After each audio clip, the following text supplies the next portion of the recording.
ये कहते कहते अजय का गला रुंध गया और आंखों से आंसुओं की धारा बहने लगी। उसे नहीं समझ आ रहा था कि वे क्या करे।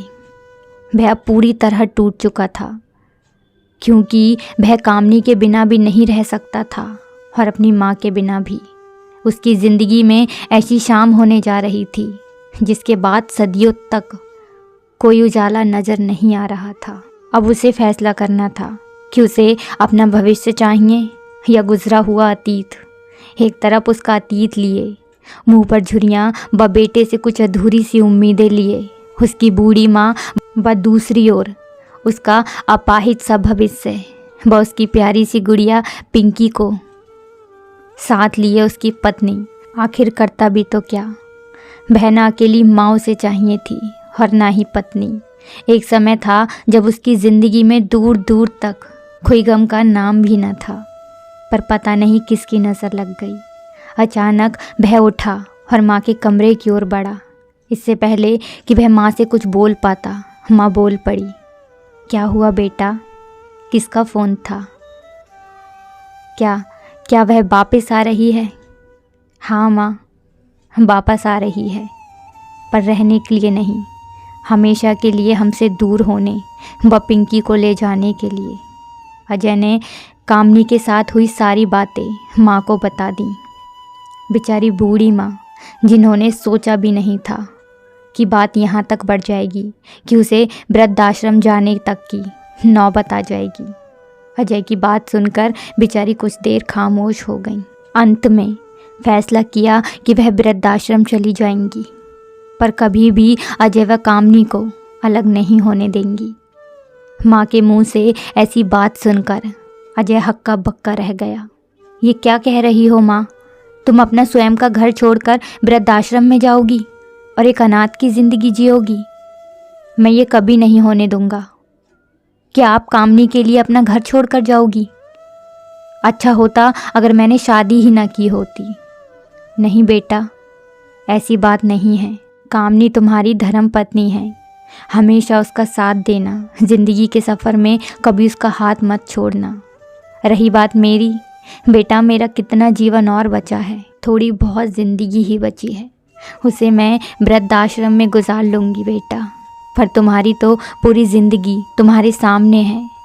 मेरा क्या है बेटा, मैं आज हूँ, कल शायद नहीं रहूँगी। मेरे जाने के बाद कामनी ही तुम्हारा सहारा बनेगी। और मैं अभी कौन सा दुनिया छोड़कर जा रही हूँ। वृद्धाश्रम में आ जाया करना मुझसे मिलने, जब भी आपका मन हो। वृद्धाश्रम में मुझे कोई दिक्कत नहीं होगी बेटा, मेरा यकीन मानो। माँ के बहुत समझाने पर अजय मान जाता है और दूसरे दिन माँ को उनके सामान के साथ बहुत दुखी मन से दिल पर पत्थर रखकर वृद्धाश्रम ले जाता है और उन्हें छोड़कर घर आने लगता है।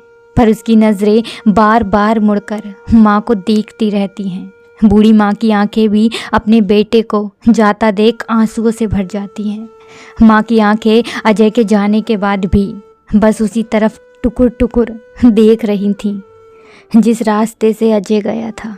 माँ की ज़िंदगी का ये वो क्षण था जब उसके दिल का टुकड़ा, उसका लाडला बेटा उससे दूर चला गया था। माँ पूरी तरह टूट चुकी थी, पर चाहकर भी अपने बेटे को रोक न सकी। मुंह से भले ही शब्द ना निकले हों, मगर माँ के दिल की आवाज़ चीख चीख कर अपने बेटे को बुला रही थी। कामनी को जब ये बात पता चलती है तो वह बहुत खुश हो जाती है और अपने घर लौट आती है, क्योंकि अब उसे ससुराल में कोई दिक्कत नहीं होगी, क्योंकि उसकी सास अब घर से हमेशा के लिए चली गई थी। पर कामनी घर तो आ जाती है, पर वह अब अजय में बहुत बड़ा बदलाव देखती है। अब अजय हर वक्त बस उदास रहता है। अब वह पहले जैसा बिल्कुल नहीं रह गया था।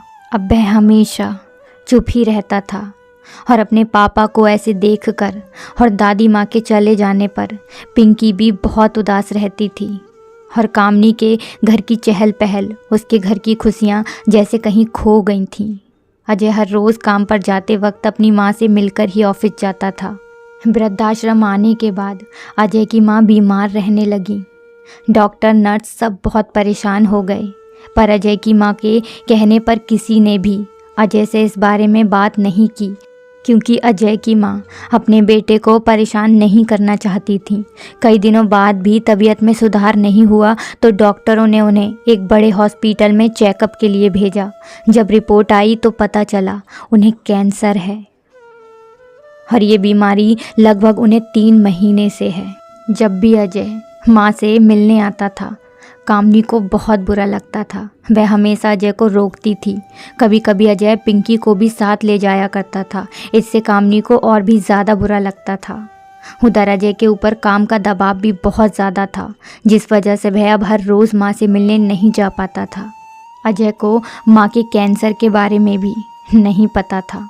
माँ की बीमारी से अनजान वह सोचता, कभी न कभी तो कामनी को मना ही लूँगा और माँ को घर लेकर आऊँगा। एक बार अजय कहीं जा रहा था तो उसने सोचा कि माँ से मिलकर चलता हूँ, पर जैसे ही वह अंदर गया तो उसे माँ कहीं भी नहीं दिखी।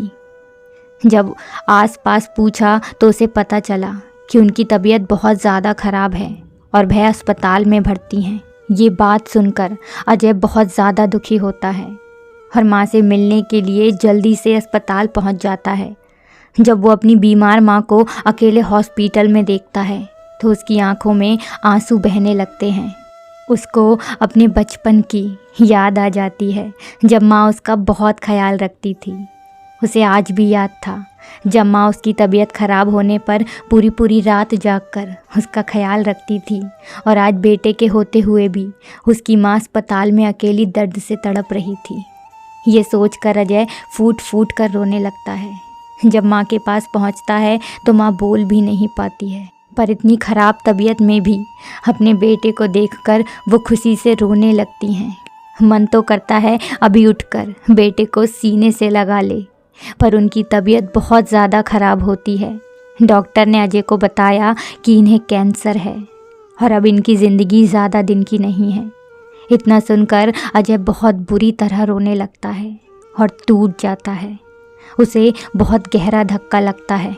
उसने कभी सोचा भी नहीं था कि उसे कभी ऐसा दिन भी देखना पड़ेगा और उसे अपनी माँ से दूर होना पड़ेगा। और ये तो ऐसी खबर थी जब उसे पता था कि अब वह हमेशा के लिए अपनी माँ से दूर हो जाएगा।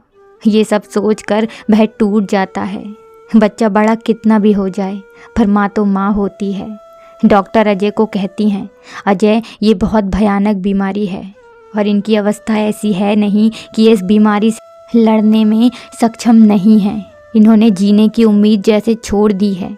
ऐसा लगता है कि अब इनके पास जीने की कोई वजह ही नहीं बची है, इसलिए दवाइयाँ भी इन पर ज़्यादा असर नहीं कर रही हैं।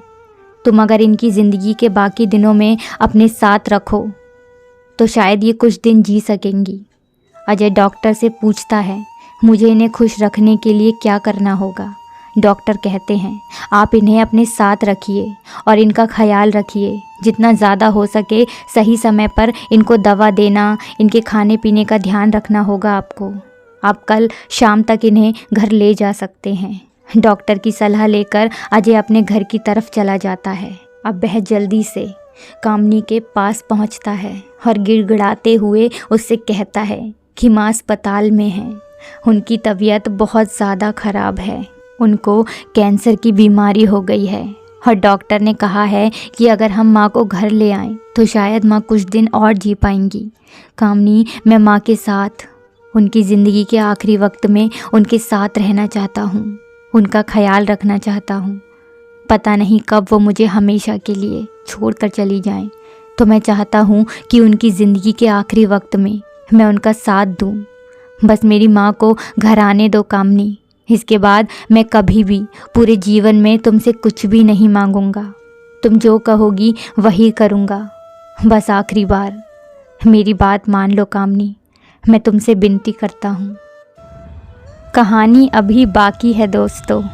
इसका आखिरी पार्ट आपको भाग 3 में मिलेगा।